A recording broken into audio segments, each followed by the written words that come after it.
Good morning, afternoon, evening, wherever you are. And we're having terrible trouble like we've never had before, but we're going to try and make a show. Here's the intro to Free Thought Hour.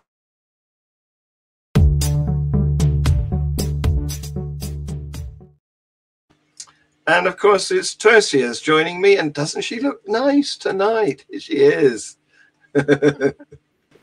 Thank you, John. I still feel a little bit under the weather.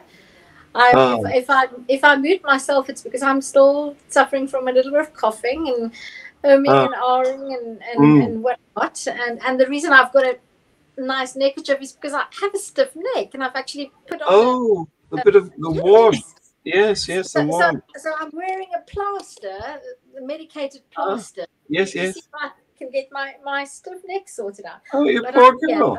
So may I recommend a cat scarf? Is it? I presume these are live cats because I yes. I can do that. I might come away with some scratch marks, but I have 4 live cats. I wasn't advocating killing a cat. It's lovely to be here. It's nice Good. To be back. Yes, I'm glad you're sufficiently recovered to take part tonight. Yes, because I did miss you last week, and I know that Barry would have missed you. Here he is. We've got Barry. Yes, indeed. Okay. I don't know if you've heard of it. A long time ago, they brought out a book, very tongue-in-cheek, naughty book called 110 Uses for a Dead Cat. Like snowshoes and things. Well, it was very funny. I love cats, but it was such fun. But the idea of a cat scarf is not so far removed from the old-fashioned fox stole. Yes, indeed. I'm old enough to remember those. I don't know whether you are. Yes. Well, on the topic of I suppose, I don't know, is the topic cats, dead cats, living cats, or furs? But to take it to pseudo medications, I don't know how many of you are aware that when the Kaiser, the German Kaiser, who was the grandson of Queen Victoria, he had a very difficult birth, and in the process of getting him out because there were no C-sections in those, no safe C-sections. The nerve that to the right arm it used to be quite a common condition. And one of the animals are used as therapy, and we had a lovely sorry to interrupt. We had a lovely gift from some Dutch friends of ours, and there was a couple lying in bed with the cover over them. You pull the cover up, and there are 2 dogs underneath as bed warmers. But one of the treatments that the young Kaiser Wilhelm was subjected to was that he had regular sessions where the physicians would take a live hare, kill the hare, and then it was either hares or chicken, and then still living, the last heartbeat, that blood would be put onto this dead, or the shoulder of this poor Prince Wilhelm, because there was the belief that the life force of this animal would then somehow be transposed, I don't know what, to this lame arm, and it must have been quite traumatic. And in fact, there is some historians that propose that one of the reasons that the King Wilhelm embarked on the First World War was because of the trauma that he suffered because of the treatments that he was exposed to. Cure him of this arm. Well, there was a lot of very fallacious treatment that was used a few hundred years ago. George III is supposed to have been poisoned by his medics, and of course the earliest attempts at blood transfusion linked dog blood Right. from live dogs Yes, to yes. humans to replace the blood, and of course both of them died. But that's the way we learn, by making mistakes. Yeah, make mistakes. I'm sorry, Tercia, you're coming across rather quiet, and I don't want to turn the sound up because I'll get feedback. So just speak up a little bit will help. Thank you. I will sort Tercia's microphone volume out. Don't worry. Yeah. We can all mess with microphones and all interfere with each other's. Well, you see, I can do stuff to you that you can't do to me. Yeah. The interesting thing. and then when I laugh, my setup falls. I'm so sorry. This is so ridiculous. I'll just have to sit absolutely very, very still. No laughing, no moving on my side. Okay, Barry, I don't know anything about you. Please enlighten me. John knows. Look at my blog. I'll make sure you've got my blog. It's all there. It's all in there. Yeah. And just on the note of dogs, because my favorite subject is evolution, and dogs and humans have lived together for a very long time and have co-evolved. It's not that dogs have evolved to adapt to us or we to them. We've adapted to each other, and dogs have learned to defend us, to find food for us, to detect danger that we can no longer detect. They're very highly tuned to smells and sound and so forth. So we have lost abilities, and the dogs have gained them. So we have lived with dogs for at least 10,000 years, at least, probably a lot more. On the topic of pets, so there are 2 dogs living on my premises, and I love them dearly, but they don't come into my house. They are my children's dogs. I prefer cats. I have 4 cats. They're awful though. They're not cuddly cats. I want to exchange them. So if anybody knows a cuddly cat. But on the topic of evolution, on Netflix there's a series that I'm watching at the moment. I think it's 2 or 3 episodes, Inside the Mind of a Cat. And what they've found is that the research about cats and humans is lagging a little bit behind the research about dogs and humans. But what they have is that have been kept as pets to humans for about 10,000 years as well. In fact, the oldest cat skeleton that was found with a human skeleton was dated to about 9,000 years ago, and it was on the island of Crete. But what they found, that is really interesting, and this links to evolution, is that cats, Japanese cats, so cats that live in Japan, and cats from the USA have already evolved to respond differently to humans, because in Japan, in Japan, most cats are kept indoors. They don't ever go outside, and they only have human contact with their owners. Whereas in America, the cats are more free to go outside, and they have contact with more people. And they've actually proven with research that Japanese cats have a different ways of acculturating to humans than American cats. Oh, you're right. I mean, that's evolution, because... it could be enculturation as much as the evolution, but yes, certainly, yes. Yeah. So there we are. We've done cats. And dogs. So I finally got your blog on screen. I'm now try and put it on in the show. Let me see if I can do that. Okay, it's certain parts are well organized. The rest is just a dump, a mess of articles that badly need being put together in a coherent form. But you can actually go into any of those links, and they're so interlinked. You can go from one place to another and go wherever you like and explore whatever you like within. Okay. Well. Yeah. Okay. Well, so Barry, what is your opinion of the term evolutionist? I personally hate the term. I think it's a.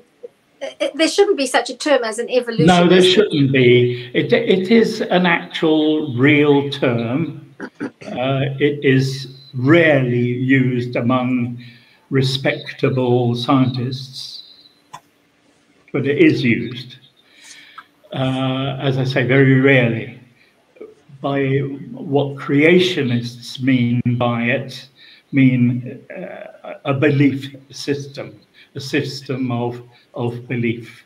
You are a Marxist, you are a socialist, you're a this, that, or the other, and it's a rigid form of belief. That's sort of the idea they're trying to get across. So creationists use that word a lot more than evolutionists would, real evolution. Yes. Can I come in? So of evolution. I agree. It's irritating. It's irritating. It shouldn't. It should be banned. most people who are serious academics would call themselves evolutionary biologists. However, I would use that term. I would use that term. Yes. However, I say I'm an evolutionist in the same way as I'm a gravitationalist. Oh, I was going to say exactly that. I was going to say. It's exactly the same sort of thing. However, it's used in that way. It's the intention.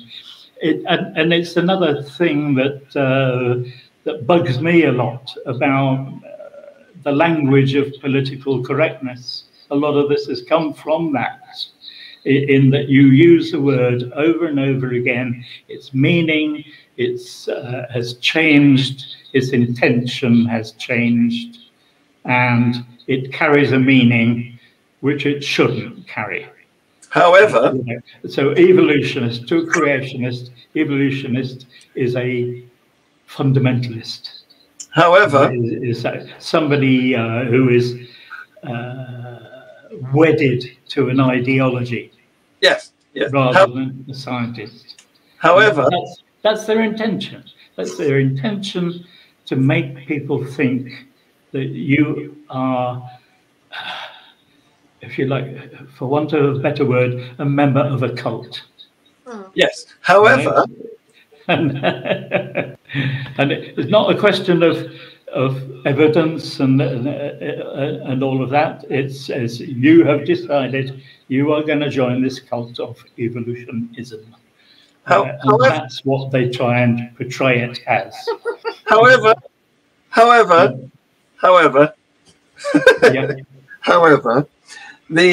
there is a school of thought in science field of enterprise that says it's no different from geologist, and we should adopt it. Well, exactly, but nobody makes a big deal out of that.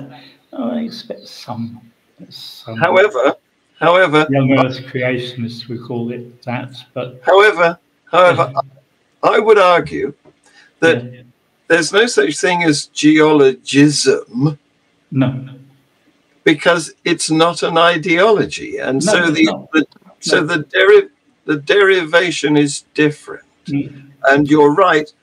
The way creationists use it is to imply that we have a belief and a faith in a contentious subject area. Yes, that's not the case. Ideology. There is no alternative to evolution. Yes. There's only one. And also, they use it in terms of any science that contradicts their scriptural understanding. Yes. So geology is evolutionist. The Big Bang Theory is evolutionist, even though it was introduced by a priest. Anything that runs against their own belief system gets labelled evolutionist, even though evolution is not. get fed up to the back teeth saying evolution is about how and why the forms of living things change over time. It's not even about where they came from. Who cares where they came from? Once you've got life, it sets about evolving, and you know, by means that we know and understand. And but, I want to. So yeah. so Barry, I have no idea whether you're religious or not, and which, if you are, which brand of religion. The one thing that's always sorry. Yeah. Okay. I'm quite happy to talk about that. I'm quite happy to talk about that. The reason I'd love to hear, but the one thing that boggles my mind is that when I was religious, which is the greatest part of my life, I had no problem accepting evolution, because if God is almighty, why can't he create by means of evolution? So what is your opinion on that? Okay, I was brought up in a family who had no time. They weren't anti-religious, but they were just not interested in religion. It never featured in their thinking, in the family culture, and so forth. They're just non-religious. We went to church because everybody else did when it was a marriage, a christening, a marriage, or a death. And that was it. You just went along with everybody else. And when I started, never taught about evolution at school. Only picked up a few odd bits and pieces and pretty half-baked bits and pieces from here and there. But it was when I went to a Church of England founded college in Canterbury, Kent, next door to the Archbishop of Canterbury, the chief bishop of the Church of England. And everyone there, nobody there had any problems whatsoever with evolution. Now, I've written about this again in my blog. They used to take us on field trips to Darwin's Down House. Mm-hmm. They did courses on, basic courses on evolution, but they weren't anti-evolution in any way whatsoever, even though they were practicing Christians. And they never pushed evolution upon me. They never even pushed religion upon me. You know, I had my own interests. I had my own subjects to, particularly mathematics and education were the subjects I was involved with. And that's what I did liberal studies, and included in that was studies of a set book was called 19th Century and the discovery of change. And a large part of that was to do with Darwin. And as I say, we went along to Down House, Darwin's residence, saw his laboratories and heard about his theories and so on. They had no idea, no problems whatsoever. And it's one thing that really baffles me, that the fundamentalist anti-evolutionists are so opposed to evolution. I mean, if you read Genesis, Genesis says God made the world in such a way that it could create life. And life begins when, evolution begins when you get life. So it doesn't really matter how life started. It could have been an invisible magic man using his juju who conjured life into its existence. Makes one not jot of difference to evolutionary theory. So I think I understand why the fundamentalists have to fight evolution, and it's about the view of the Bible. the view that the Bible is the infallible Word of God, that makes it necessary for fundamentalists to not accept evolution. Right. And for that matter, it makes it necessary for them to accept or to not accept that the sun is the center of our universe or our cosmos. No, not cosmos, of our universe. It also makes it very difficult for some fundamentalists to accept that the earth is round.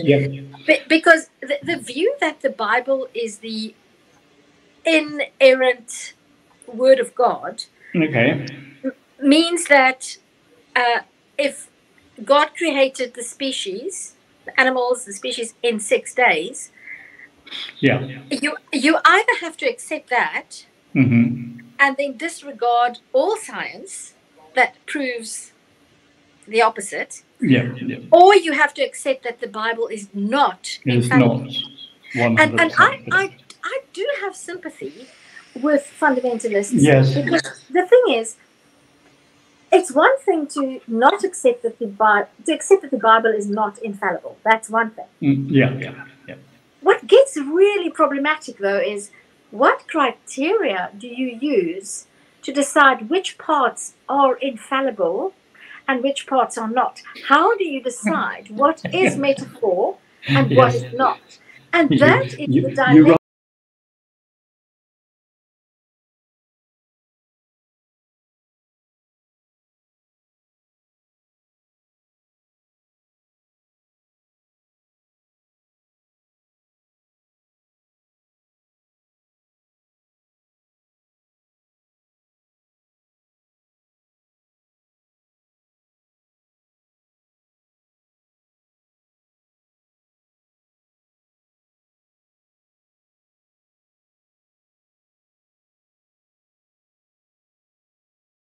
A huge number of avowed Christians who have no problem with evolution. Because they are perfectly fine to live in this dualistic world where some parts of the Bible are metaphorical and some parts are not. They never investigate the criteria by which they decide. No, but that takes knowledge, and it takes hard thinking and research, and it takes the. But it also. It takes the idea that it's possible that these people were not right about everything they wrote down, you know? And I can understand to a certain extent how people will struggle with that. But what I can't understand is how much they struggle with the vast amount of excellent evidence that shows that they were mistaken, that they were wrong. But Barry, don't you think that humanity's greatest challenge is to accept that and to acknowledge to ourselves that we were wrong?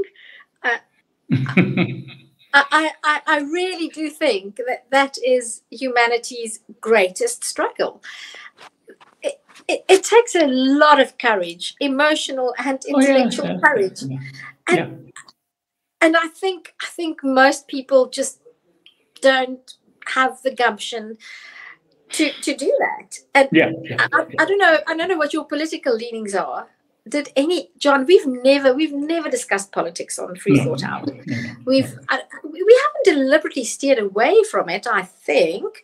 But I watched the Kamala Harris Donald Trump debate, and the Trump phenomenon is something that has fascinated me since it baffling. reared its ugly head. And the only conclusion that I can come to is that as humans, we have fallen into the trap of attaching a great deal of our identity to what we believe, and who we follow. Exactly. And the more you've invested in in following somebody and believing somebody. Yeah, yeah. The harder it gets to acknowledge to yourself to overcome that. Yeah, yeah. I was wrong. Yeah. It feels as one of the, if I be permitted to say, one of the main things that concerns me and interests me about evolution is human evolution, how we came to be as we are. And if you look at our most recent earlier ancestors, Homo sapiens as well as earlier species, we used to live in small bands, very small bands. And there's the expression, the big man. There was the one that everyone looked up to and followed. He knew the way to do things. Everyone followed the way he did things. And we lived in very small groups. We very rarely met anyone else of other groups. And we are now in a situation where we are, I don't know, 8 billion now, something 7 or 8 billion people. Yep. Where evolution has equipped us to live in groups of 20 to 100 people. We could cope with that. We don't know how to deal with the situation that we're in at the moment. We are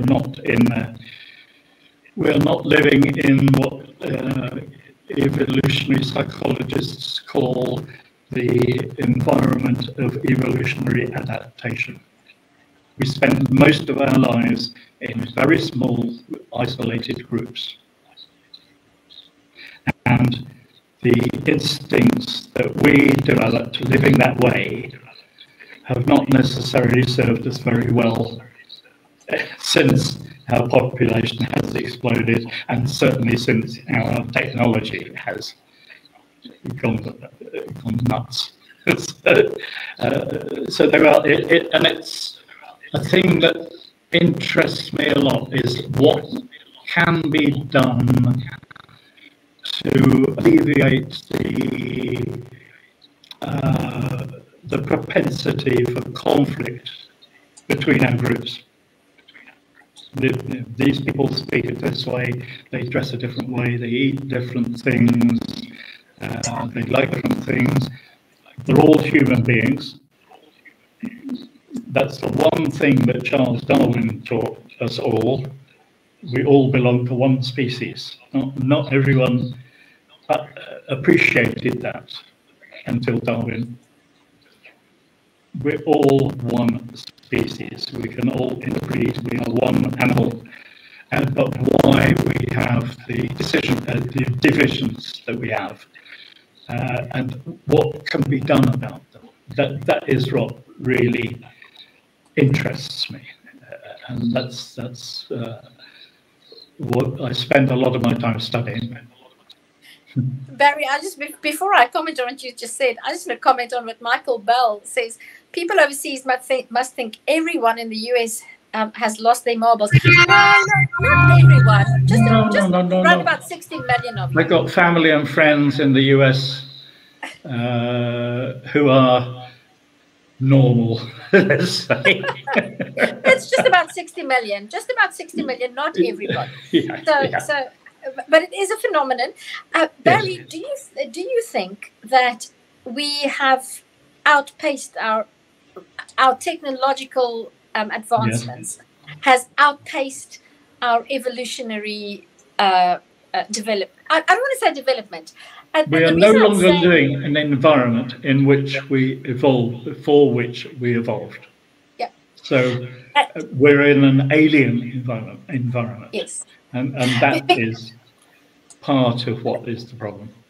And that's part of the problem because, for example, I know, and as science has shown, that most people still would vote for a leader who is taller than the average. Yeah. Regardless of whether he's smarter, Or any. If he's taller, then he's got to be better. Whether it's got XY chromosome or XX chromosome and all of that. Yeah. And that's a throwback. That's a throwback to our evolutionary past, when it was better to follow somebody who had a physical strength advantage. Because, I mean, a taller guy has a better chance of fending off. It was the big man or the chief. It was the most assertive one. Probably coincided with the most knowledgeable one as well within the group that they were in. So it's natural to go along with a person you identify as somebody to follow. But in our complex modern society, that is not the best criteria. Exactly. It's what it's an irrelevant criteria. It shouldn't be relevant at all. It's amazing. I have an essay on one of my blog entries called "A Manifesto for a Rational World," and what is needed to try and produce it. It may be a pipe dream, but it's like something to aim for. It's rather like Gene Roddenberry, you know, it's a Star Wars, and he envisaged a united world, and also a world united with alien cultures as well. And they all did things because they wanted to do them, and they wanted to do good, and blah blah blah. Okay, over optimistic, perhaps, but it's something to aim towards. It's something. Star Trek. Star Trek, yes, not Star. Did I say Star Wars? Star Trek. It was, yes, Star Trek. But there have been movements in that direction on Earth. There has been the United States of America, united. There has been the European Union, which put an end to 2 horrible wars. Wars are coming back again. Always the danger.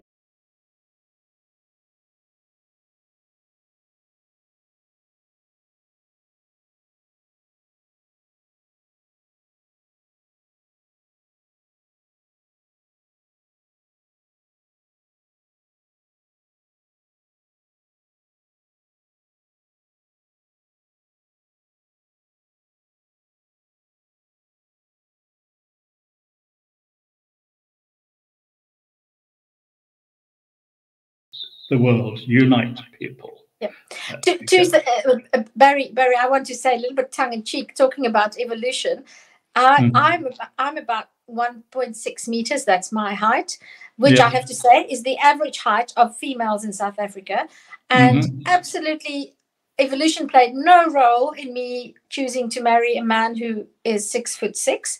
So I'm the last person who can say anything. But that was subconscious. Have a DNA test. What's your DNA for your stature, and what's the DNA for his? Yes, I just, as I said, you know, people follow leaders who are taller. I thought, did I marry him because of his height? Was it one of the factors? How would I know? But then I want to just draw attention to one of our viewers, Peter D. Fisher, who I think has an extremely valid point. He says, the problem is that we ask the wrong question.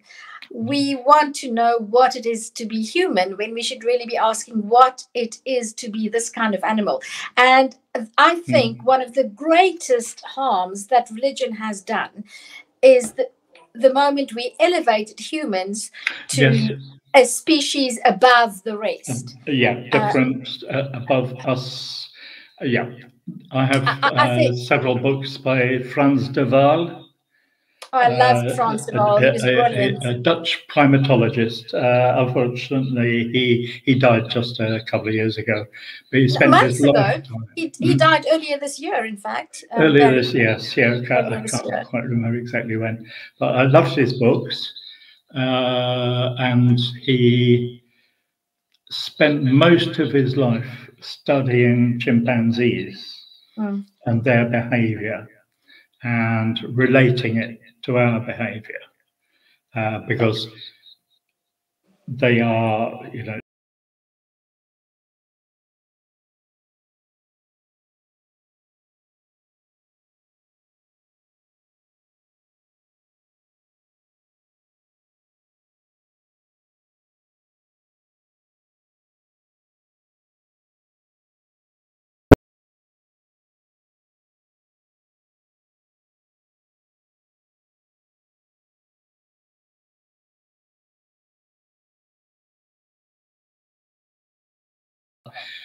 but you can see that sort of politics in play in those animals.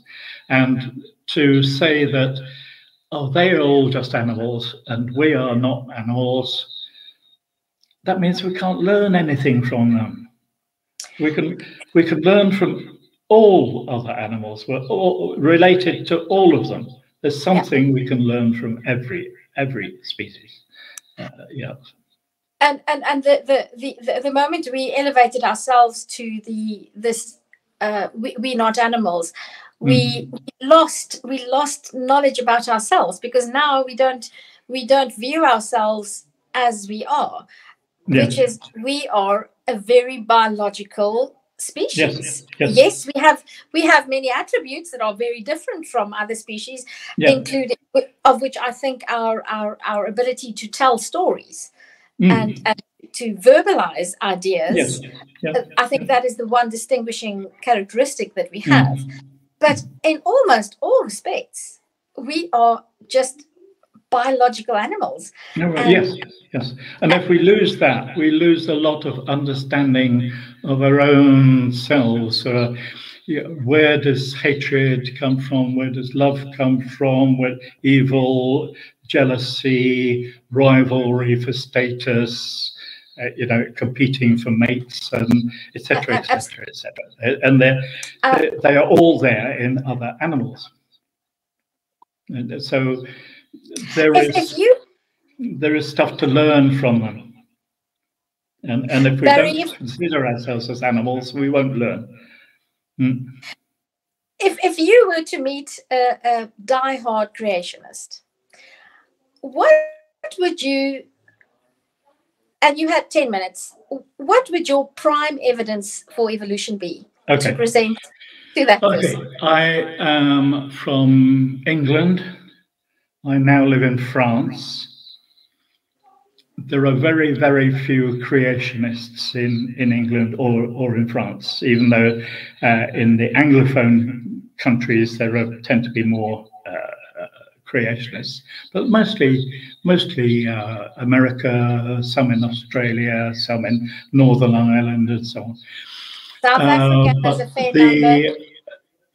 The one subject which is that creationists have no answer to, and it is why I made it a special study in my blog. It mostly consists of information on it, is the question of endogenous retroviruses. Now, these are HIV, for example, is a retrovirus. Retro in that it invades your cell of your body, converts its genome from RNA to DNA, and then inserts its DNA, the copy, into your DNA. So along comes your cell, and innocently it just says, oh, here's some DNA, I'll copy it. I'll copy it just like I copy everything else. And what happens is that it creates more retroviruses. That's what it's designed to do. Now, HIV isn't endogenous. An endogenous one means a virus that can enter your genome. So it can enter a germ or sperm cell. And from there on, an example? it can be inherited. What would be an example of that? And Guess how many remnants of endogenous retroviruses there are in the human genome? 200,000. Over the history of our life, some are just fragments, some are split and lost. They don't function anymore. If they did function, we wouldn't survive. They don't work. The only way they can get into the next generation is by normal reproduction, by being copied and copied and copied again as you reproduce, normal reproduction. But they are harmless in a way because they are damaged. Any ones that were damaged, they wouldn't have survived in our genomes. They would have been flushed out. But these are remnants of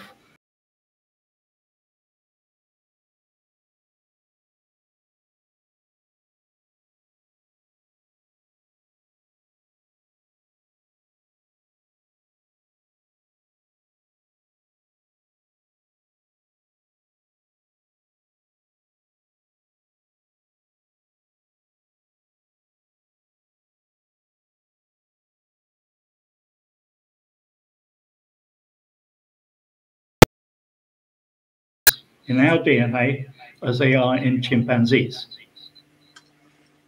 And the only way that could have happened is that they invaded the genomes of our common ancestors. So I'm muting Barry so I can actually speak. Because he doesn't stop, does he? He's still going now. So the point is that these retroviruses are hitchhikers, even if they're broken ones. And what Barry doesn't know, and he wouldn't stop long enough for me to explain, is I've got his video uploaded into this software now. And if he wants to, we could play it. But look, he's still talking at us, although we can't hear him. Why are they there? Why are they in the same places? Barry? Okay. The host has unmuted me. Barry? We're done. Barry? Okay. Barry! If you can hear me. Barry! Really nice Barry! Barry! Barry! Okay. And hopefully we'll see a recording coming out and I can spread it around and you can spread it around, etc. Barry! Notes. I'd like to add notes to what we've been saying. Please let me say something. Barry. So we're done, are we? Stop! Barry desperately wants to say something. Barry, please let me speak. We're Barry. finished? No. But you won't let me tell you what I've got for you. Because shut up! I have uploaded your video. Stop it! Okay. I have uploaded your... You're still... I'll log off now. No! Shut up! Bloody hell. I'm meeting him again. What he won't let me tell him is that I've got his video that I could play, but he won't stop long enough to let me tell him to do that. So I'm just going to play it, whether he's agreeable or not. So here it is. But Christ.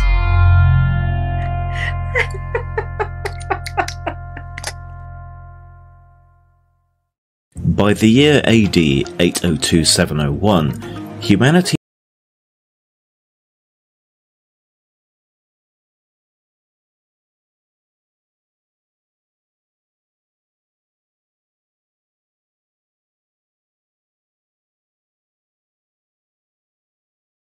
have slowly become like cattle, smaller than modern humans with subhuman intelligence. All they do is feed, play, and mate. When one of them, Weena, falls into a river, none of the other Eloi help her. She is rescued instead by the Time Traveller.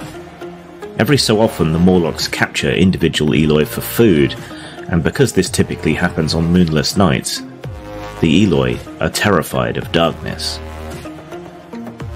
How would we prove that the Eloi and the Morlocks had indeed both descended from modern humans? Well, we have signatures in our DNA that were written by retroviruses.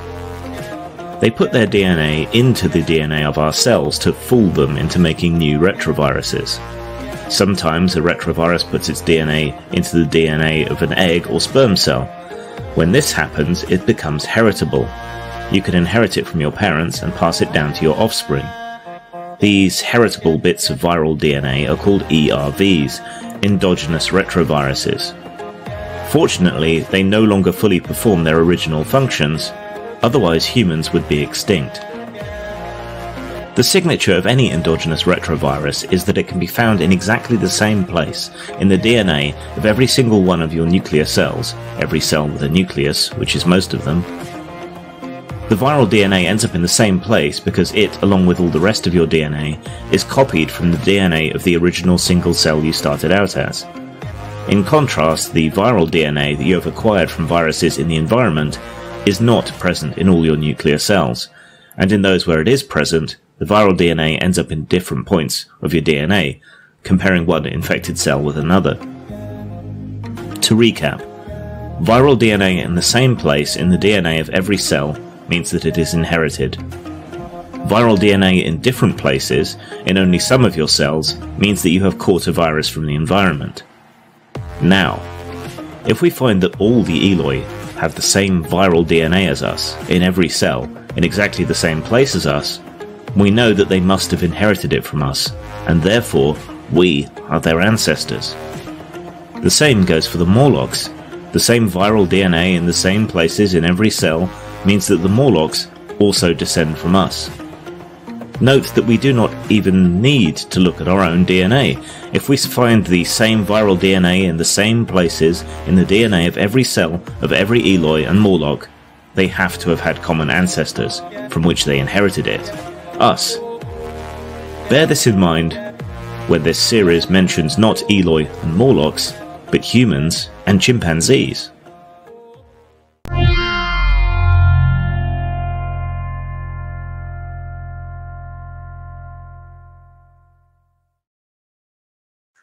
There you go. And as Michael Bell says, it's a cool video. It's a brilliant video. Where's Barry? Has he left? No, he's gone. I'm sorry, Barry, but you wouldn't let us even play your video. Because an hour, Barry is so knowledgeable and he's so excited. And he's such a monologuer. That too. But you know, and having a conversation via StreamYard, via the internet, can be really challenging. And maybe this is a good time. I never planned to say this, but my family, my mom and dad, sometimes they watch our shows, and it's very instructive because they always give criticism. They always and as a you know, I'm almost 52, and my folks are in their 70s. But you know, you remain a child whether you are 50 or 15. Well, some of us do. Some of us keep our inquiring mind and wish to continue to learn throughout life.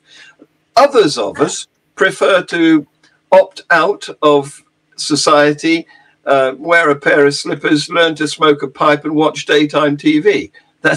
Even those, in the eyes of their parents, as long as the parents are alive, they are still a child in the eyes of their parents. And what I'm actually trying to say is that my father will often say, "You interrupt the guests, or you interrupt John," and then the only answer I can give is yes. Sometimes I do interrupt, but because this is not a normal conversation where you have immediate cues, immediate feedback, there's a slight lag. Even if it's on a good day, if we have a very good connection, it's a second, and that means that you have to sort of get into the habit of communicating in a different way.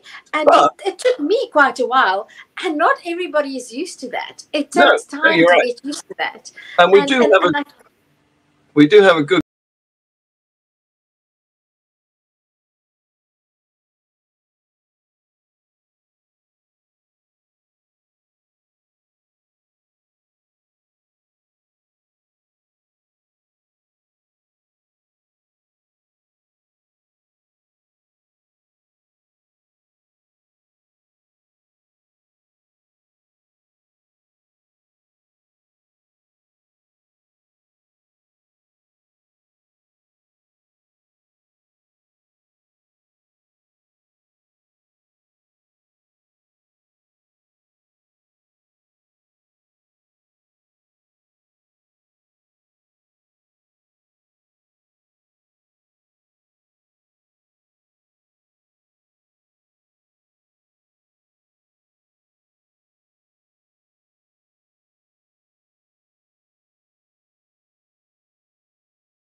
even was.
Robert Sapolsky. I'd love to know what he thinks about Robert Yeah, Sapolsky and whether we have free will. Maybe Barry and I should have a conversation about free perhaps. will.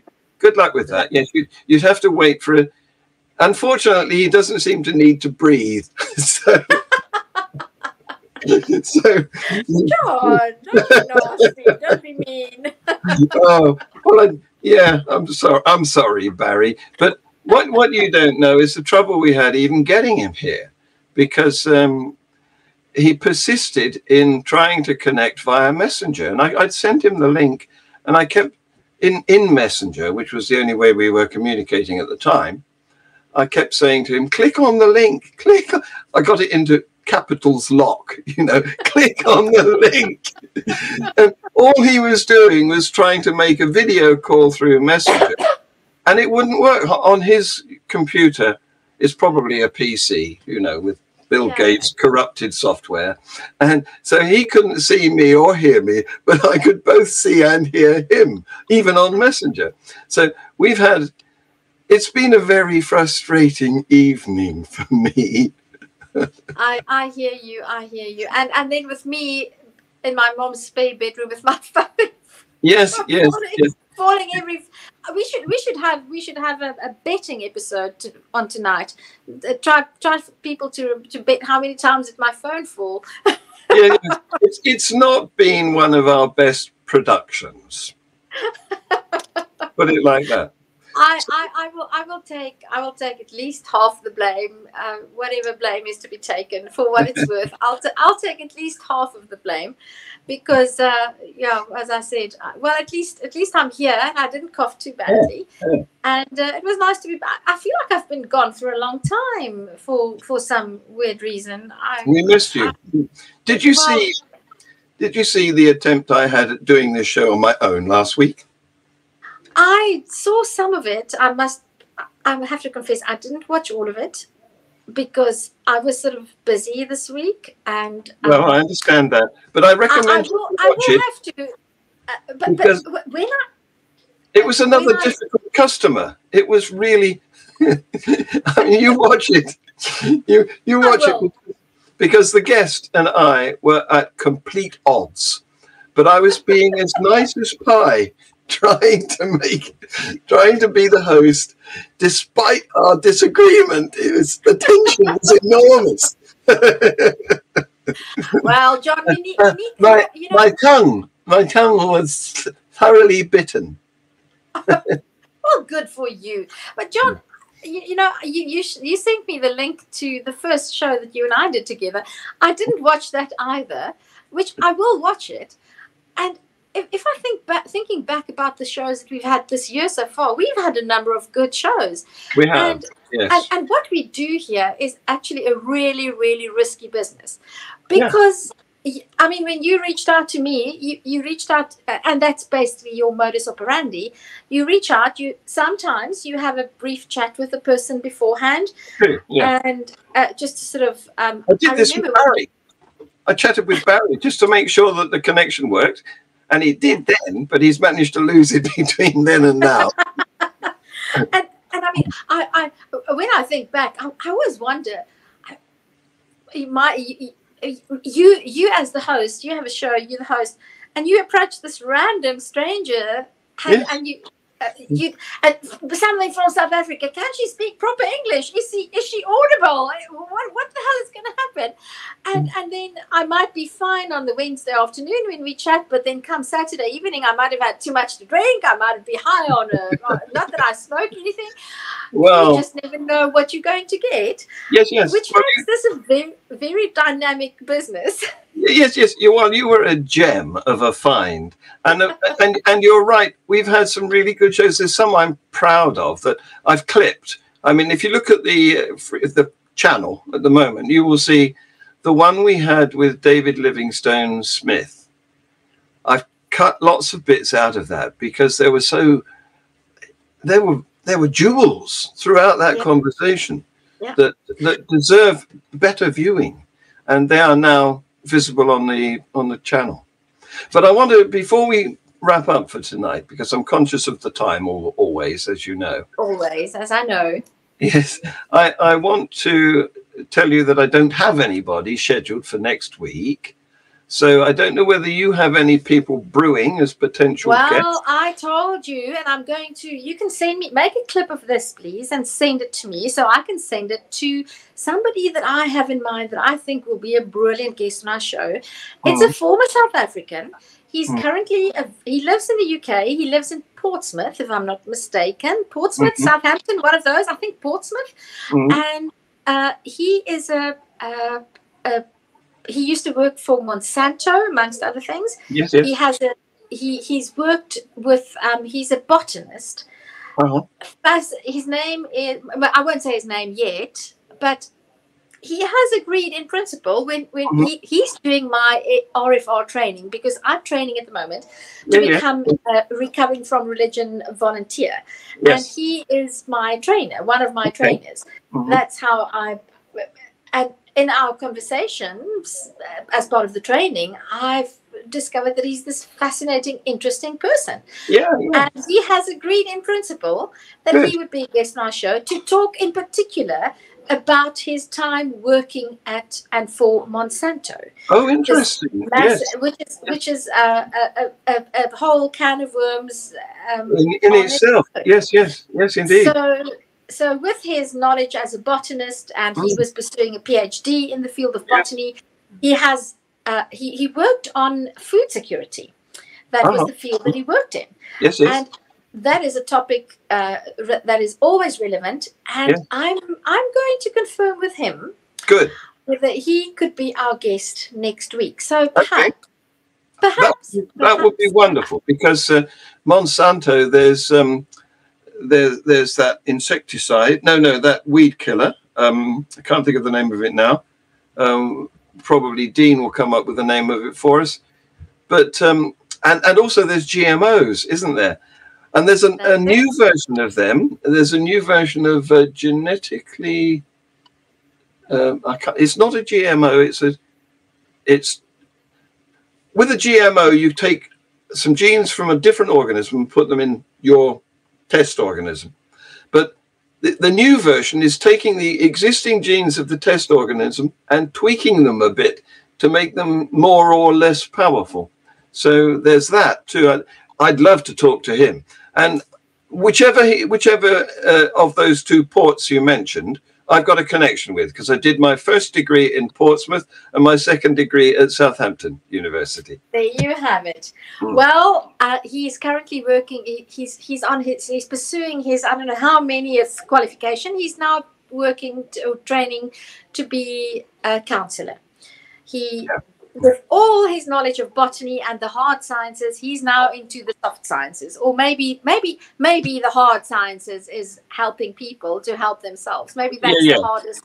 Maybe that is the hardest science of all. Maybe talking about hard science and soft sciences and miscellaneous. You're applying hard differently there, because of course in relation to the sciences, it means whether they're empirical or not. That's it. You're using it to mean whether it's difficult or not. I'm trying to be punny, John. I'm trying to be punny, okay?